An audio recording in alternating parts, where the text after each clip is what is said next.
The contents of this interview, or from Awake and Empowered Expo LLC from Ethann Fox and Flower of Life Center for Human Evolution, is for informational purposes only and does not necessarily reflect the viewpoints held by these organizations or individuals. Always consult with your doctor or health professional before making any changes to your diet, lifestyle, or prescription drug use. Please understand that you assume all responsibility and risk for the use or misuse of this information. Hello and welcome to Awake and Empowered Radio. This is Ethann Fox and I'm here with Jeffery Jaxen. Today we have an exclusive interview with Fully Raw Kristina. Kristina shares with us her life journey from being diagnosed with hyperglycemia and a pre-diabetic condition at the age of 16 to being fully raw and a health educator. In our conversation, she answers important questions like, how do you get enough protein from a raw food lifestyle, and the implications that raw food has on your level of happiness and spiritual growth. Kristina Bukharem is a highly respected raw vegan educator, chef, speaker, and raw lifestyle coach.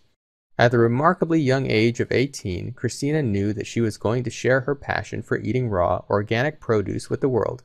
Kristina, with the help of various volunteers known as co-operators, established the first nonprofit in Houston, Texas to offer affordable, organic, raw fruits and vegetables. Today, the co-op feeds thousands of followers in the fourth largest city in the nation. Kristina, welcome to our show. Hello, it's me. Can you hear me? Hey, it's me. Yeah, we can hear you just fine. Okay, good. Good. Hello, everyone. How are you doing? Hey, Fantastic. Kristina. How are you today? I am doing so wonderfully. Oh, good.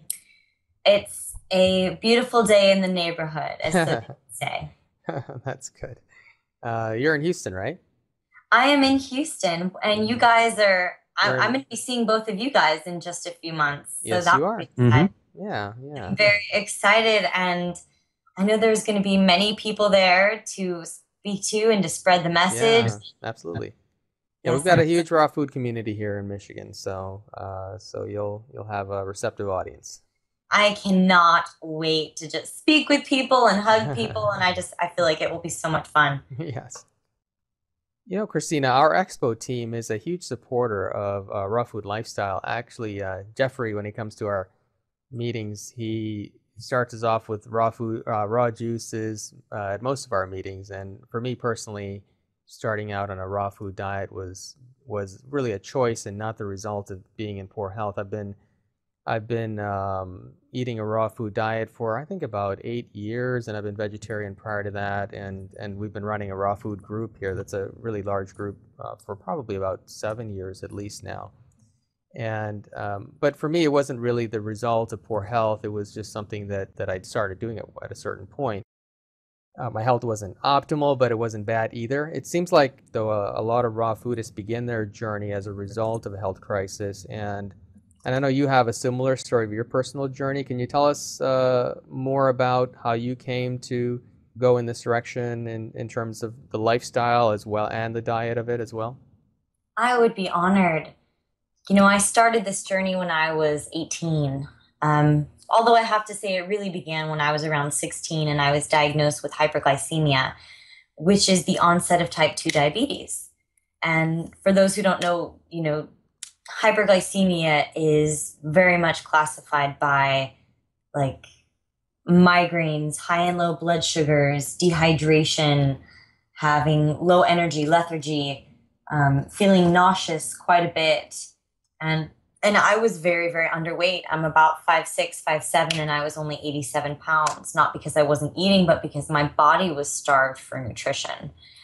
And I got into this because I want to say that as I was becoming sicker, you know, doctors would always say to me, you know, eat sugar-free this, eat sugar-free that. If it says that on the label, then it's safe for you. And I tried to educate myself on what doctors were telling me about eating healthy, but it went contrary to like everything that I was feeling what was right. Like, for instance, how can eating a box filled with names and chemicals that I can't even pronounce be better for me than other foods?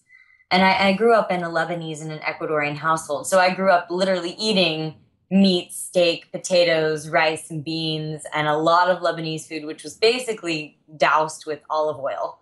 And these unhealthy foods, I've learned later on, were, you know, one of the biggest roots to my problems, in the sense that I wasn't feeding my body any fruits or vegetables or what it needed to sustain itself.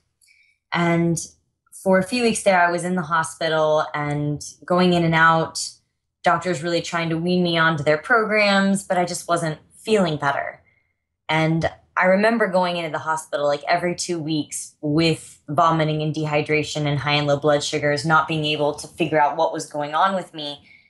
And I remember getting out of the hospital one day and I was in a Whole Foods and this man just walks up to me and taps me on the shoulder, just a complete stranger. And he looks at me, he's like, "Excuse me, are you a raw foodie?"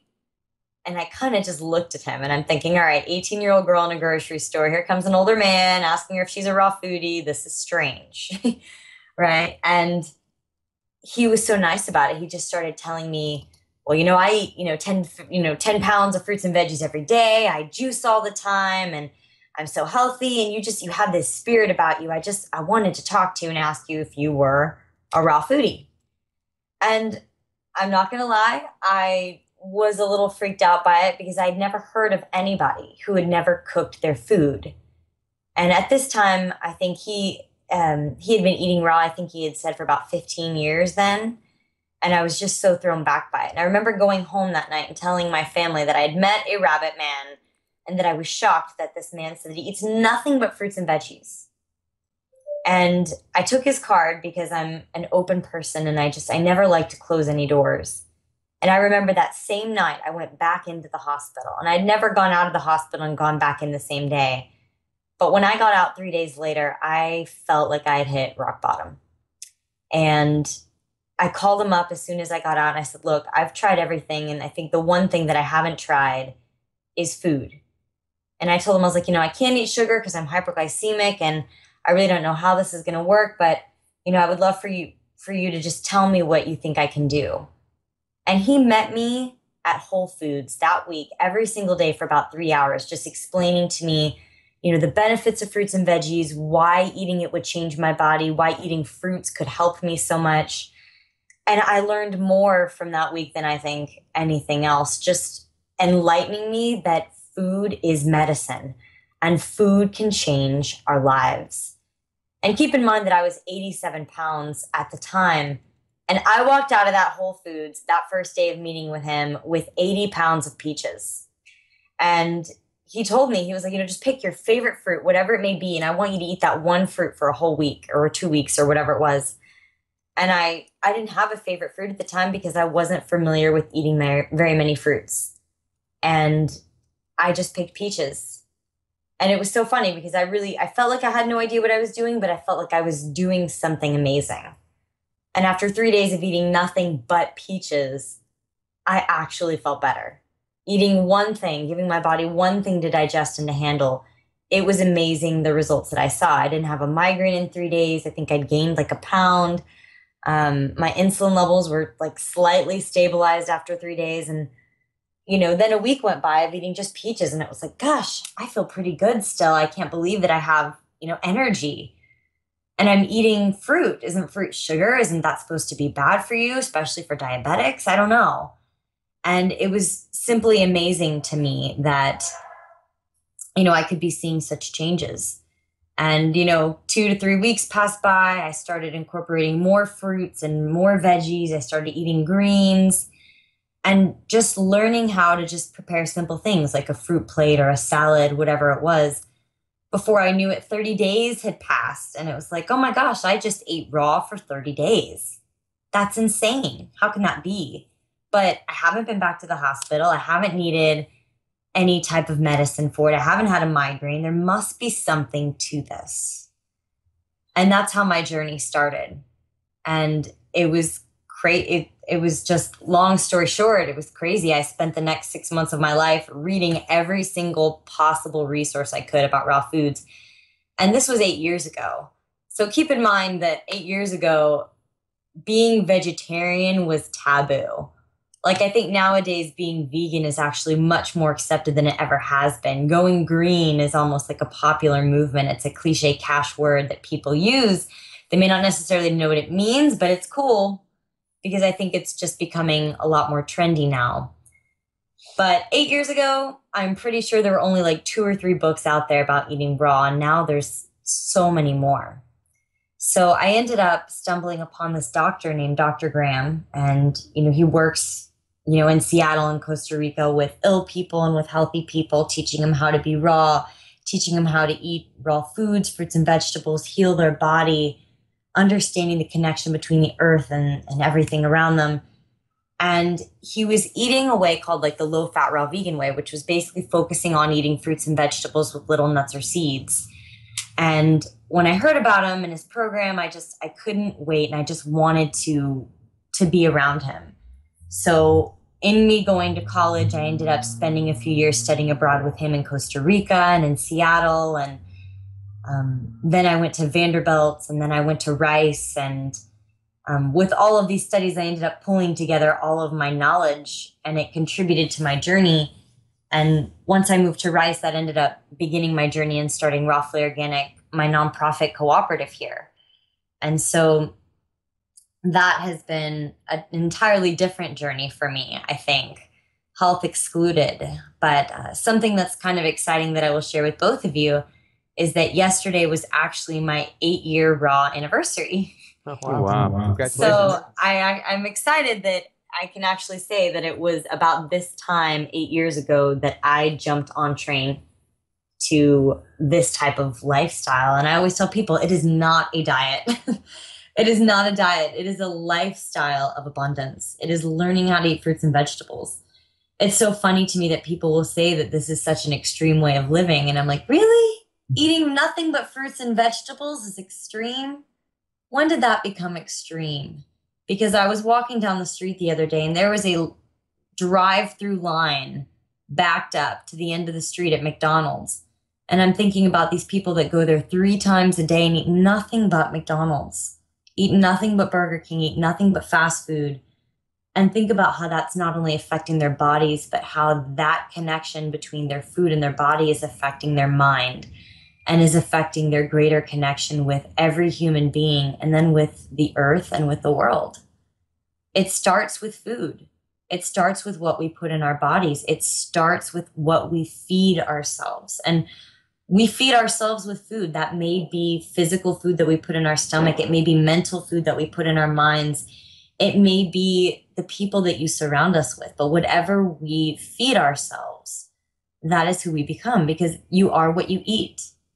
Well, that's really interesting, the everything that you said there, because my personal work is really in the area of mind and consciousness, and I really want to come back to that subject. But before I do that, what I'd like to know is, how did you deal with the social implications of living a raw food lifestyle? Because there's a huge, like you were saying about McDonald's, I mean, the vast majority of people spend their time eating fast food and processed food and so on. And so when you make this transition to a more healthy lifestyle, you're sort of going out in left field here, and because there's this social aspect of eating, where people go to restaurants and they hang out while they eat food, and you can't, it's hard to do those kinds of things. I mean, when I go out to restaurants with people who are not raw food, living a raw food lifestyle, I just don't eat anything, or I'm very selective about what I actually do eat on the menu. And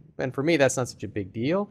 But a lot of people who really enjoy food and enjoy socializing have a hard time adjusting to the social changes that come with moving to this lifestyle. And I'd like to know how, your viewpoint on that. It's a funny thing that most people think that this is going to seclude them, but I have found it to be quite the opposite for me. I grew up being a very sick child and not getting out as much as I think I wanted to have gotten out or socialized. And when I got my health back, I found that I had more time for people. I was able to give them more of myself, and that I was able to give more back to the community. And the thing about it is that you can be as social as you want to be. It just depends on who you want to be social with. If you're worried about business meetings and things like that, that's an entirely different ballgame, because you have to go out to dinners and there are ways to get around it, ordering healthier options. I have a YouTube video where I shared like maybe my top 13 tips on how you could be social, like going to restaurants and maybe having a card with a few options of only things that you would want to eat on there, like a recipe card or something. And that way, when you get there, you just hand it to the waiter and they're able to bring you out something that you would want to eat. Most restaurants nowadays have some type of a fruit plate option or a salad option. And granted, it may not be the quality you want, but if you are found in a situation where you need to be social in that type of setting, then you make that exception.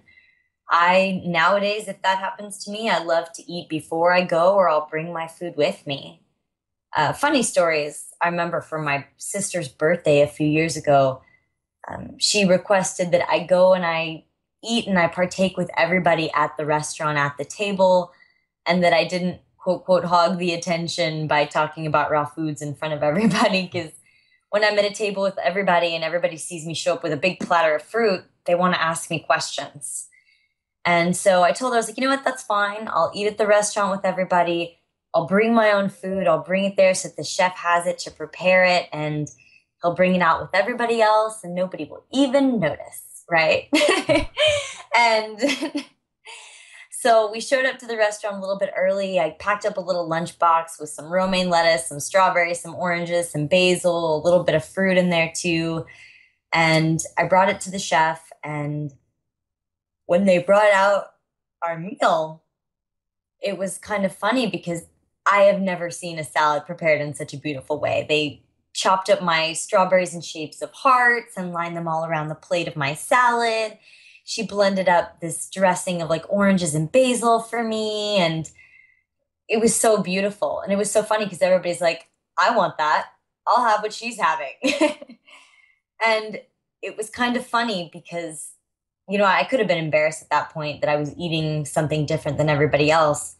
But at the end of the meal, the chef came out from the back of the restaurant and she goes, I want to know who brought their food and who had their salad here. And I just kind of raised my hand. I said, oh, it was me. And she looked at me and she goes, I just want to thank you. I haven't had that much fun with a meal in about 4 years because she hadn't had the opportunity to be creative. So she actually came out and thanked me. And it was kind of funny because it opened up a conversation within my family to an entirely different level about, hey, it's okay to go out and eat healthy, or hey, maybe it's okay to invite people over to our house and have them be in that close and personal setting with us and make food for them.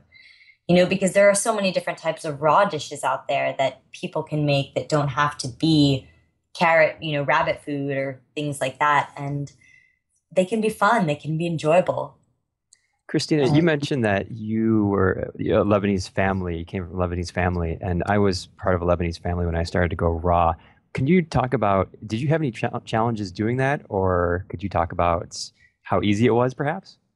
Oh, no, it was challenging. If you're Lebanese, you know all the raw dishes and that there's a lot of raw meat involved in a lot of those dishes. Yes. And that can be very difficult. I think my grandparents and my mother had the hardest time trying to accept that I wasn't going to be partaking of their Thanksgiving meal anymore with them. I was no longer going to be eating a lot of that with them. But I think I'm a pretty strong-willed person, and I kind of stuck to my guns, yeah. I would say. And I didn't really give in because I really wanted people to not just see that I was passionate about this, but it was like, look at how good I'm feeling. Look, I've gained 10 pounds. I haven't been back to the hospital. Look how good I'm feeling. And it wasn't very difficult to convince my parents that, since, they were the one paying my $20,000 medical bill each year. And when they stopped, they didn't really have much to complain about. So that was a huge, the proof was in the pudding. So I think even though people saw with their eyes that I was changing and that it was so much better, I think it was hard for them to accept at first, only because change is scary to so many people. It's very difficult for somebody to not only look in the mirror and say, oh my God, I'm the one that needs to change, but also to implement those changes themselves. So it was almost like all of my best friends were like, what happened to Kristina? Now she's doing this weird new thing. I can't relate. it's scary for them because if they're not going to change with you, then they feel like they've lost you.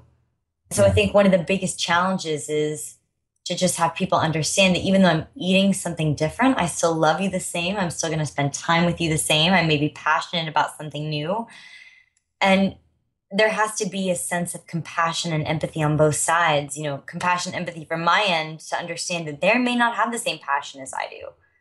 I had a reason to get healthy and I did, and this changed my life. They may not have that same journey. And that's okay, but I can do my best to inspire them and to shine and to live as a light and to use all the beautiful energy from that food and just soak it up, because that will happen.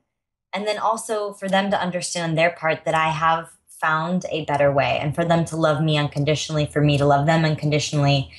And it will be much better. There's so much that goes behind being social and eating raw, but I think the best advice I can give anybody who's sitting out there and listening would be to share this and to not let it bring you back into a bubble, because I cannot even tell you how many people I've seen seclude themselves after adapting to a new type of diet only because they're not sure of it. And so they're like, it's almost like coming out of the closet. They're not ready to expose themselves in a way. They're not ready to put themselves in the spotlight on the stage, and so they hide it from people. But when from the outside perspective, people see, oh my God, she's doing this new diet, she's hiding it. They in their head, what do they think? They think it's not healthy. They think that, it won't last long. They think, oh, they're high. It doesn't look right. It gives off bad energy. And I learned very quickly in college that people were going to look at me strange if I was sitting at a table eating 10 bananas. But the second that I offered them a banana, I was like, hey, come make a smoothie with me. Or I invited them to be a part of my world and share it with me. They became excited. And the issue was no issue. It's learning how to share it with people rather than to quote unquote hoard it for yourselves. And I think that's so powerful. It builds community around you instead of isolating yourself. Sorry, I hope that answered your question. There's so much in there. But if they want more advice on, how I'm able to be social and raw, I know that I mentioned all of my points in that YouTube video of mine. And I think it's just called Eat Fully Raw and Live Socially. And it's a really great video for helping people just to know that if you want to do this, there's always a way. Well, we all have something that is inside of us that drives us to do meaningful things that we do. And, for me, it's the happiness and inspiration and hope that that the work that we do brings to the lives of others. I'm curious, you're obviously very, very passionate about what you're doing, and it has a lot of personal meaning for you. So I'm curious as to what is it that drives you? What about this is it that gives you fulfillment? Oh my gosh, it's more than one thing. I think I was initially awakened by the beautiful truth behind the food and the message and the feeling and just wanting everybody to feel this good.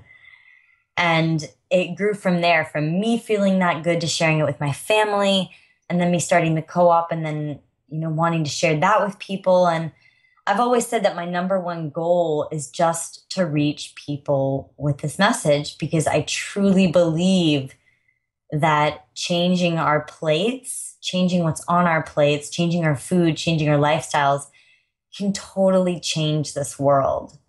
And it can wake all of us up. It can wake us all up. It can make us into the best people that we are meant to be or that we want to be. And it can really create happiness. There's so many people out there who feel very stuck and very hopeless and very ingrained in the system. And they're just looking for a way to wake up or to feel some type of satisfaction. And taking care of yourself in this type of way is the first way to do it. It's the first way to feel truly satisfied with so much around you. And I know that you had said that you were very much into spiritual nutrition. And I believe that it is very healing food, and goes right hand in hand with that as well, And there's so many different analogies that you can give here. It's like eating the rainbow helps you feel more colorful in your life. It is as simple as that, but it's cheesy and it's so true. So if what is it that drives my passion? I would have to say it would be my love for food, my love for communities, um, my need to reach people with this message so that people can feel good as well, because I think that is what it is all about, making this world a much happier, healthier place. And I hope that doesn't sound too generic, but it's totally true.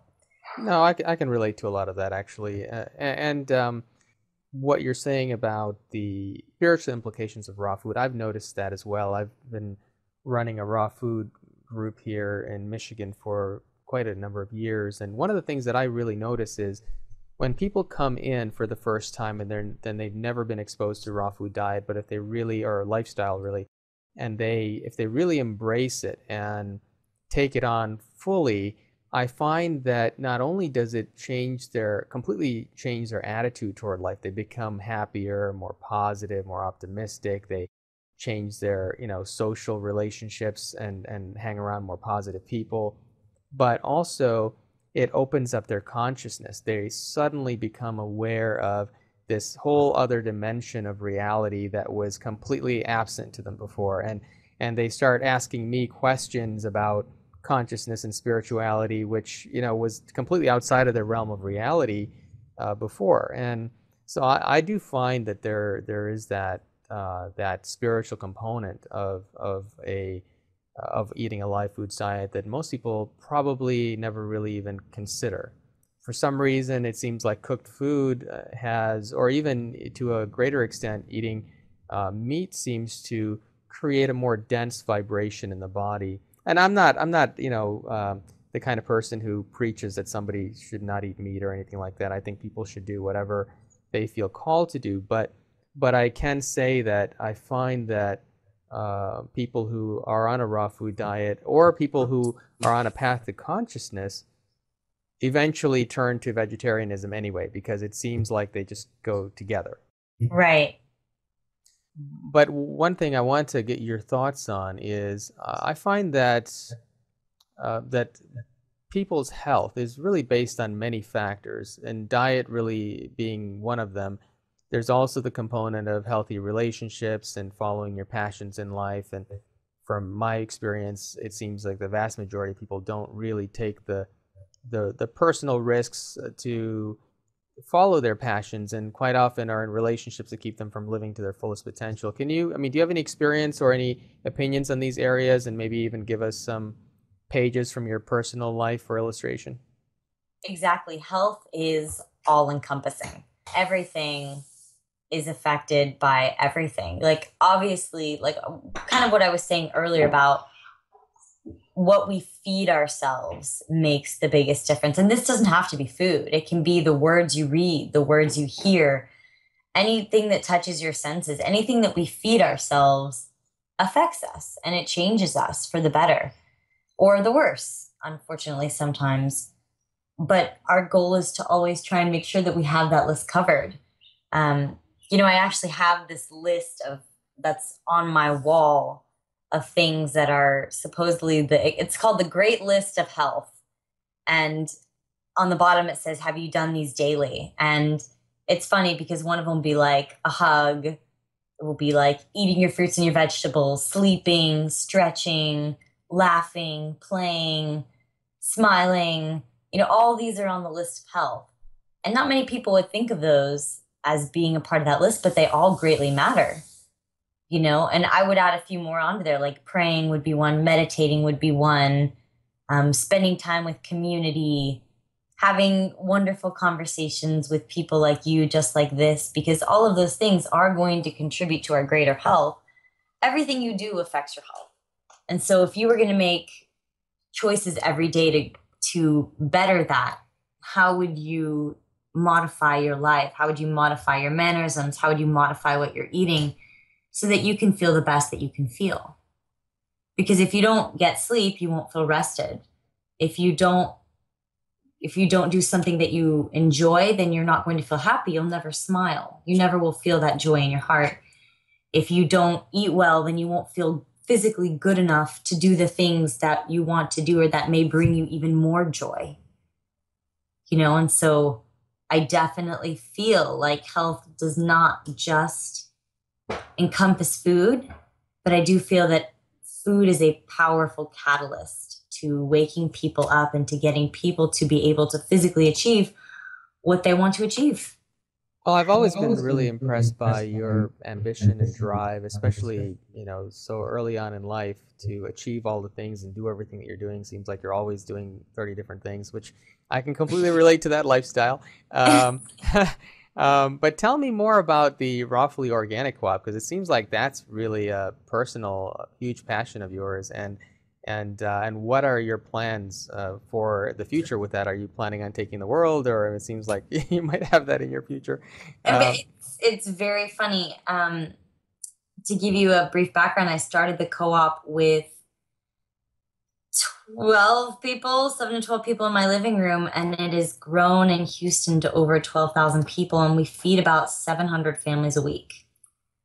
And it's pretty intense at times, and it's growing very quickly. It's growing at a rate almost faster than I can keep up with, but I'm loving every second, and I'm learning from it all the way. And I'm definitely not perfect at it, but I'm trying my best and trying to make that work, because it's really, I think it's a special thing. It's not only providing families and communities with fresh fruits and vegetables at a wholesale cost that they can come and they can pick up and enjoy, and they're all organic, but it's also they're being educated on what to do with the things in their box, and they're finding and they're building a community around healthy eating and healthy living, while supporting local farmers at the same time. So it's an all around good thing. And I'm really trying to reach people with that message. And it's all about building a community. And the funniest thing is, even if you're not living in Houston, you're trying to go raw, and you are just interacting with people online, or if you're just meeting people at the grocery store, the coolest part about that is that you're still building a community because you're a part of it. I don't think people see this as a very powerful movement. It is a huge movement. Even if you are living in Idaho right now and you're totally alone, you are still somebody, a part of this amazing movement. You said that you have a very strong raw food community up there. You guys have created a community, and it's becoming even more powerful up there. That's amazing. That is amazing. There's no reason for anybody to feel alone, because I think it's just growing more and more every day. We're touching more people every day. We're inspiring them. We're getting more people on the healthy bandwagon, and it's changing their lives. It's a good thing, I think. What were some of the obstacles that you encountered setting up this co-op and growing it so large?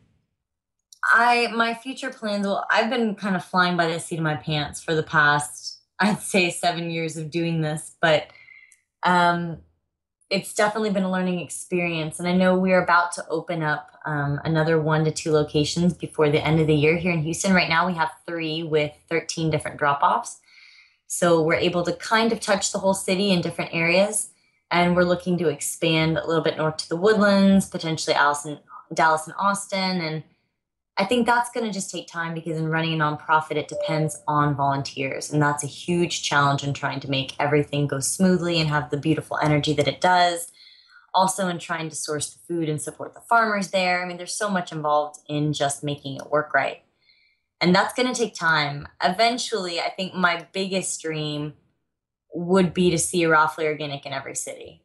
It's like when people get off a plane and they want coffee, they automatically just see, it's like, oh my gosh, I want to go to Starbucks. But wouldn't it be so cool if everybody could get off a plane and be like, I'm hungry. Let's go get some fresh produce at Rock. Or something like that. Like, I would love for co-ops to be everywhere, because I believe that it really is bringing people back to their roots, essentially. Could you speak a little bit about the volunteer work? Because a lot of people, when they think about something like this, perhaps they think, oh, this is going to cost a lot of money to set up. I can't do this because I don't have any money. But you are doing this 100% volunteer run, correct? Yes, it's insane. We have people who come and give because they want to come give. It's amazing. You don't have to. And volunteer organizations take volunteers all the time and maybe do like food and exchange programs or anything like that. but I will tell you that I've had so many people come just to work and give from the heart.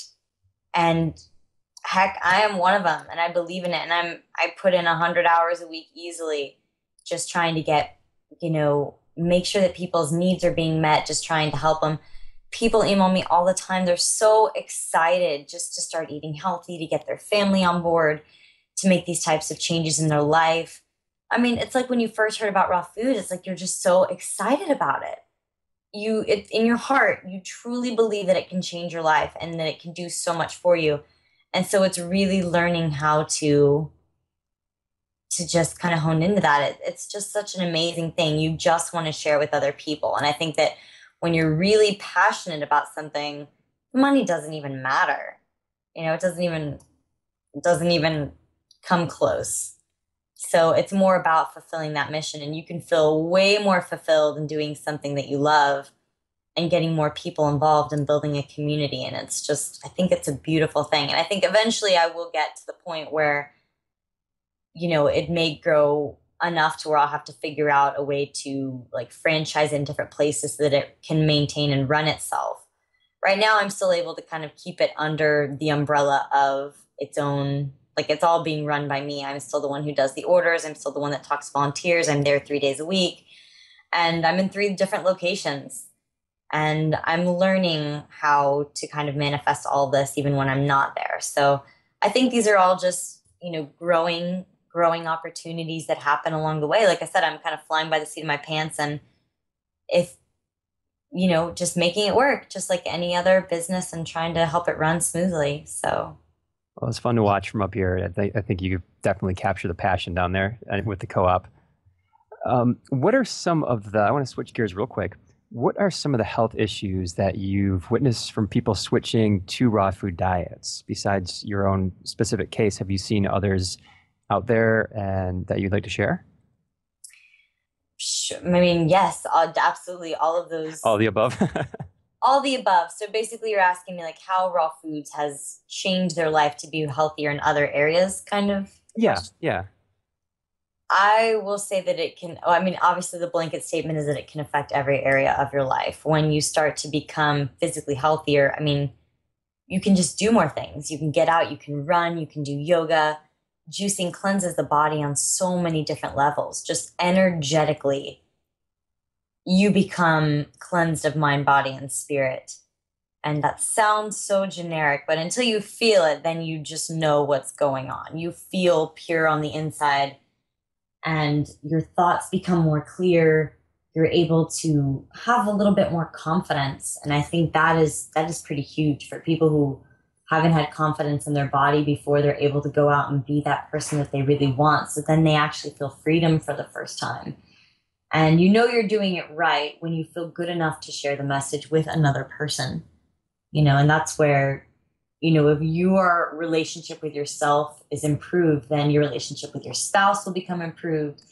Your relationship with your children will become improved, with your whole family. It really brings a sense of compassion and understanding with yourself. It really is an awakening, just trying to get the whole picture in there. So I'm curious, Kristina, besides eating fruits and vegetables, do you personally take any supplements such as medicinal mushrooms or anything else to enhance your health? Or do you think that all you really need is a whole foods fruit and vegetable diet? I currently do not take any supplements. I've been very good about getting my blood checked about every 6 months just to make sure that I'm not deficient, and I am not deficient in anything, and that includes B12 and vitamin D.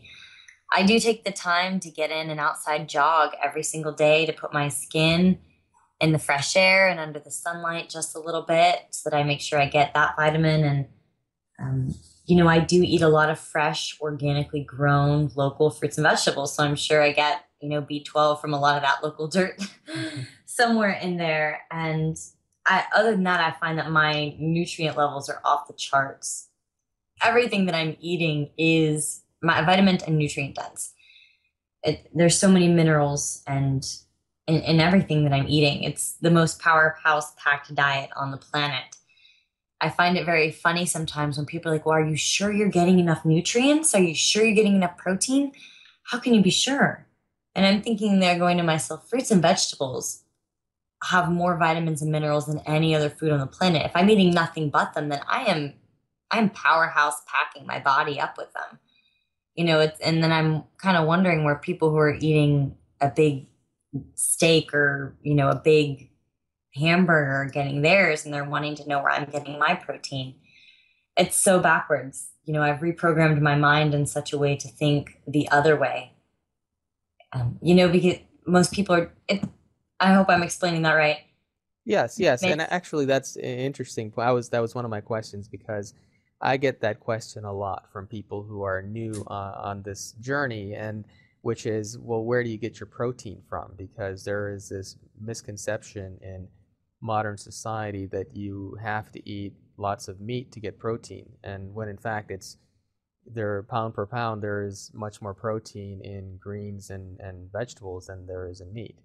So I'm glad you spoke about that a little bit. Yeah, it's 2 pounds of leafy greens actually has about 45 grams of protein, of which 80 to 90% of it is going to be absorbed into your bloodstream because it is plant-based, not animal-based. And if you actually look at the math, a steak, like a big filet mignon, is actually only going to have about 25 grams of protein, but only 40% of that will be absorbed into your bloodstream because it's animal-based. There's no fiber in it. It's very, very high in fat, can be sometimes. And, if you're not chewing it properly either, then it could just pass right through your system sometimes. So there's definitely way more bang for your buck in protein in eating greens, plant-based nutrition, than eating animal products. And not only that, but you're getting in minerals and nutrients in the same time that you're eating those greens. You may not be getting all those same minerals or nutrients when you're eating meat. Yes, and I think there's another thing that a lot of people don't really think about or talk about, which is the idea of the consciousness of what you're eating. Because if you're eating meat, you're not just eating something that's dead that you cooked and that you're eating. There is a consciousness that's present in everything that you eat, and so you're absorbing the consciousness and the experience and of that thing that has lived before, and that becomes part of your experience to some extent or another as well. And I think to a great extent that's why we have society the way that we have them today. A lot of people experiencing more negative emotions and fears and so on.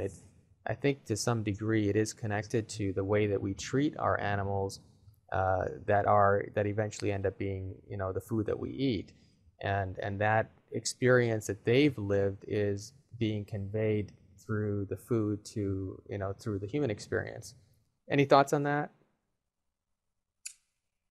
I have so many thoughts on that is the problem. It's all connected, and actually you brought up a thought that we are what we eat, but we are what we eats. So if a cow was fed poorly, non-organic food was fed, maybe even manure scraps, GMO corn, whatever it may have been, and then we eat that cow, we become that food as well. So we are what we eats. And whatever that cow was, whatever it may have been, it's like we become that cow. However, if I'm eating a bowl of cherry tomatoes, I'm essentially becoming a bowl of cherry tomatoes. Our body is composed of everything that we put in it, all the water, all of the chemicals, even we breathe air, that becomes present in our bodies as well.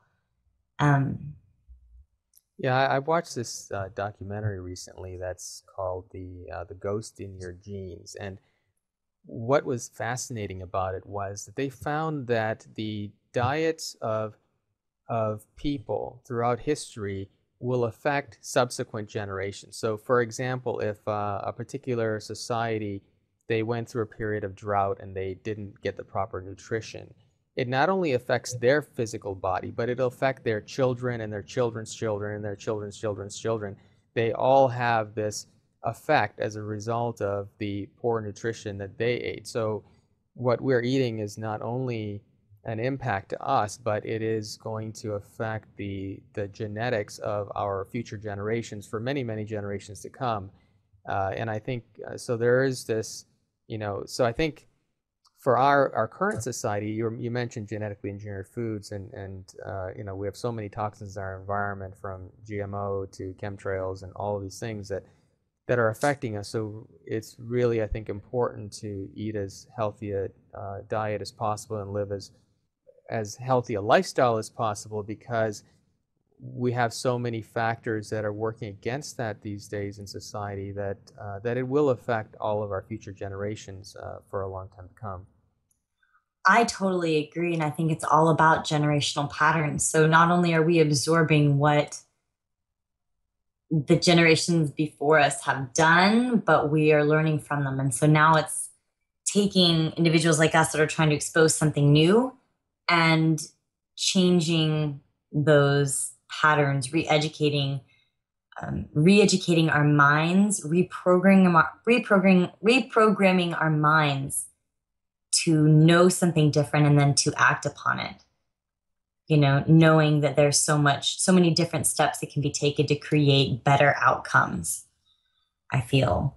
Learning, just teaching our kids how to make a salad rather than to go out and buy something, to grow their own gardens rather than to restore, learning and teaching how to get back to our roots, because we've become very far removed. Kids now think that making dinner is popping something in the microwave. That's a scary reality. What happens if they're ever, stranded on an island or something? Well, they know the different varieties of fruits and vegetables that they can find. What happens if they're forced to grow their own food one day? Well, they know how to do this. It's really getting back to our roots and educating. And, so, and also if I were to have a daughter or something, I would want my body to be the absolute healthiest that it could be. That way she could carry on that health, that she could live the best life that she could live, and that I could also live a good life with her, and it's so much goes into all of these thoughts. What would you tell someone who is new to the whole idea of raw food, and what's the best way to transition to that kind of a lifestyle? I mean, do you recommend jumping in with both feet, or is there some other more gradual approach that you think is best?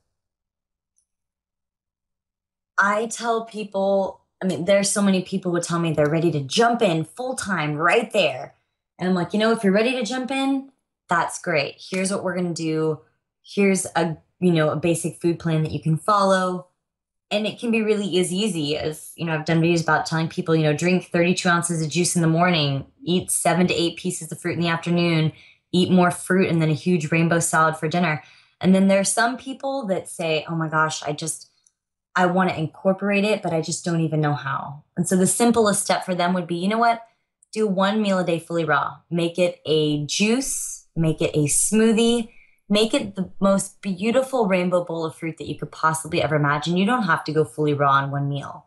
If you're looking to make it easiest, most people think that breakfast or lunch is easy because it's quick, it's on the go. You can just eat fruit. When we sell boxes at Co-op, people are like, oh my God, I couldn't possibly eat that whole box in a week. And when I tell them, I was like, when you make the box the meal, it's the real deal. Because most people think of fruits and vegetables as a snack, as a supplement to their diet. But now we want to take those fruits and vegetables and we want to make those the core of what they're eating. Make that your meal. Take everything else, brush it aside, and then you have to learn how to get enough calories from fruits and vegetables so that you can sustain yourself, so you can feel that push of energy, and so that you can really feel alive. Because if you want to feel alive, why would you eat something that is dead? I really, I'm going to switch gears and put my business hat on, because I've been in business for a long time. And so I really have a passion for that kind of thing. And I love what you've done. You've clearly got a natural talent, because you can't do, obviously you have a passion for raw food, but you can't run an organization like you're running without having some leadership skills and passion for business and so on. And I really love how you've positioned yourself in the raw food industry as a thought leader and expert, and I think that the image that you have for your brand, the sexy, fun, but warm, down-to-earth image that you project, really resonates a lot with people, and people around me who follow you appreciate that. I think people look to you and see the possibility of finding the same passion within themselves, and so I have a friend who reminds me a lot of you, and she's young and passionate about raw food and wants to start sharing her passion with the world. I'm wondering, do you have any words of wisdom for those who are starting out, who want to share their passion for raw food and a healthy lifestyle with the world? And if you can, also share with us any of your beginnings as a raw food educator and things you've learned early that you have not already shared that would give an inspiration to those who want to teach others. I would definitely say that it is about the journey and not the destination. I will say that I have an idea of where I want to be in 10 years, but I have no idea how I'm going to get there because I'm living it every single day, one day at a time. And it's about finding those little things that inspire you and allowing those little things to act as kind of like little fireflies guiding the light along the way. Whatever inspires you, just take it and embrace it and use it as a light to shine. I can't say that I have had any secrets or strategies or successes. I think that a lot of my success has been done by word of mouth only because I'm simply doing what I love. And I'm doing things that feel good to me. And if they don't feel good to me, then that's it. I can't follow through with them because in my heart, they just don't feel right. So it's really learning how to listen to your heart in that sense of the regard and just following that voice. If you love taking pictures, take pictures. If you love, making food for your family, start there. If you want to start a potluck in your area, find people who have the same passion as you. Find a community, be a part of it, share it with them. Connect with people. If you like being online, be a part of the online community. If you love being with people, there's so many things that you can do. And it really is just about finding that little spark within and loving that. No, that's really, really great advice. Thank you for that. Okay, so we're going to wrap up the show today. But before we do, I'd like to know from you, Kristina, is there anything else that you want to leave our listeners with regard to health or just any words of wisdom about life itself that you'd like to share? I want to say to take care of your body because it is the only place that you have to live. It is your temple, and the more that you take care of your body, the better that you will feel. I think most people just want to feel good. They want to feel good. They want to feel happy. They want to just feel so vibrant and bright and shining on their feet every single day. And it has to start somewhere. You're going to have to change something if you want to see change in your life. So choose whatever that may be, whether it starts with food, whether it starts with meditation, whether it starts with smiling or hugging or exercising daily. Pick one area and then start to work towards that. And then once you feel more comfortable, move on to the next thing and the next thing and the next thing. And just like the spokes on a wheel, get all of those mastered. And when you finally do, then you will find a complete spectrum of health. And it's going to be something that you're always going to be working on, but at least you'll get better at every single one of those. And then as you do, your health will increase and you will feel better. And I know that you can get there because I've done it. And if I can do it, anybody can do it.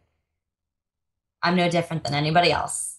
And I think that if you find that you love eating fruits and vegetables, then you should eat all the fruits and vegetables that make you smile. So. Well, we're really excited to have you as one of our keynote presenters at our Awake and Empowered Expo this October. But if people who are listening to this want to get in touch with you or get involved with your co-op or any of your other projects, or maybe even bring it to, because we're going to have people from all over the world listening to this, so maybe other parts of the country, they'll want to start up one of your co-ops or in any which way get involved with you. Can you give us some contact information or websites or where you'd like them to go? Absolutely. They can go to rawfullyorganic.com or to fullyraw.com. And there's going to be a new Fully Raw website that will be up this week, actually, that it'll be kind of the mother hub for everything. You can find information about the co-op there. We've just started a new juice line that will probably be available. I would love to say in more than one city very, very soon, hopefully by next year. They'll be able to find my YouTube videos there. They'll be able to find, any other of my social networks like my Facebook page, Instagram, Pinterest, and Twitter. And you can reach those at Fully Raw Kristina or at Rawfully Organic. Well, we want to thank you so much for Kristina for joining us today and for all that you're doing to further the happiness and well-being and consciousness in the world. You really are a bright light for all of us. So, we're looking forward to seeing you real soon, and we'll talk to you. I am so excited to see you guys soon. And yes. I am so excited to meet everybody, and I can only imagine that there's going to be some good food there too. So. Yes, absolutely. We're going to have raw food as one of the options at the conference. So it's crazy. See, now we have conferences about these things. You can't say that the word is not getting out because there's people like you out there making a difference. We're all making a difference, and we all have the power to make a difference. There is no small person here. We are all advocates, and we are all voices. So make your voice count, and just can't wait to share it with you guys. Yeah. I'm excited. Thank you so much. We'll see you soon. Have a good one.